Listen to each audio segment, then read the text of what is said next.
All right, today we are diving deep into, well, deep learning. It's the powerhouse technology behind so much of our modern world, from your Netflix queue to life-saving medical breakthroughs. We're going to break down what it is, how it works, and why it's such a massive deal. I mean, really think about it for a second. Have you ever wondered how your phone can just look at a sign in another language and translate it instantly? Or how your favorite streaming service seems to read your mind, knowing exactly the movie you're in the mood for? It feels like magic, right? Well, it's not magic, it's something way, way cooler. The answer, of course, is deep learning. It's a truly revolutionary kind of AI that's inspired by the most complex thing we know of, the human brain. And that connection, that idea of mimicking the intricate network of neurons in our own heads, is the key to all of its incredible power. So, what is deep learning, really? Let's cut through all the buzzwords and get right to the core of what makes this tick. Okay, so at its heart, deep learning uses something called artificial neural networks. Now, the deep part, that just means the network has a lot of layers. We're talking sometimes hundreds, even thousands. Each one of these layers learns to pick out more and more complex patterns from all the data it's fed. Let's make this super simple with a classic example, teaching a computer to recognize a cat. So you start with the input, right? An image of a cat. The very first layer of the network might only see really simple things, like basic edges and colors. But then, the next layer combines those into simple shapes, maybe an ear or a whisker. Deeper and deeper layers assemble those shapes until the final layer has enough information to make a decision and say, yep, that's a cat. It's this layered building block approach to learning that makes it so powerful. Now, you might think this is all brand new, cutting-edge stuff. And it is, but the ideas behind it have a surprisingly long and honestly pretty dramatic history. It was definitely not a smooth ride to get where we are today.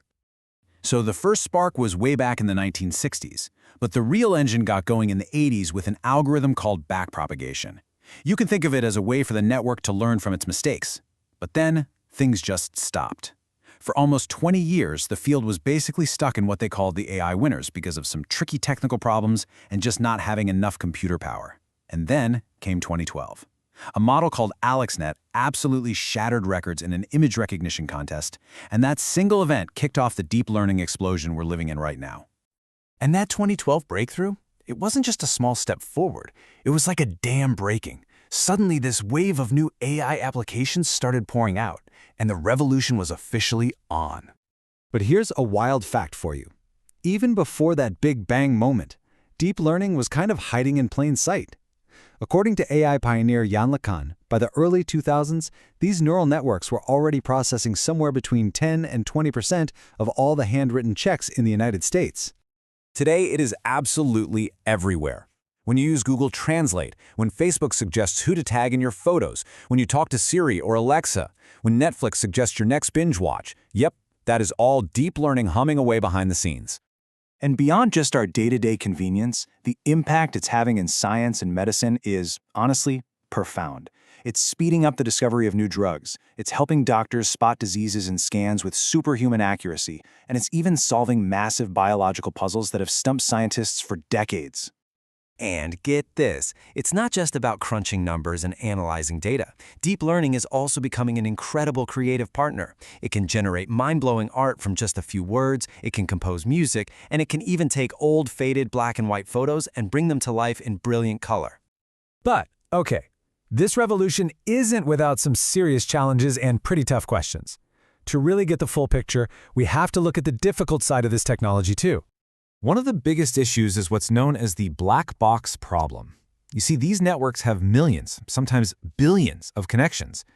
They can give us a stunningly accurate answer, but we often have absolutely no idea how it got there.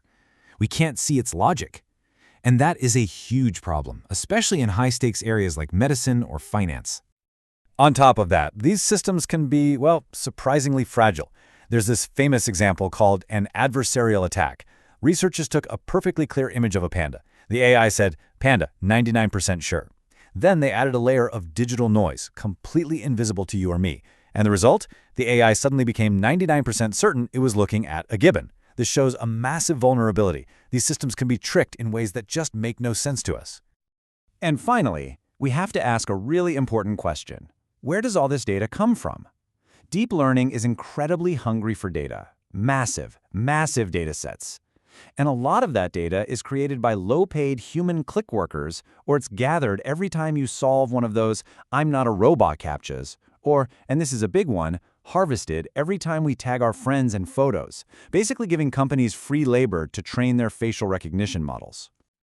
So, at the end of the day, deep learning isn't some sci-fi technology from the future. It's here, right now, and it's already woven into the very fabric of our world. It holds incredible promise for good, but it also comes with these serious challenges that we have to confront. The question for all of us is no longer if we're going to use it, but how we choose to guide it.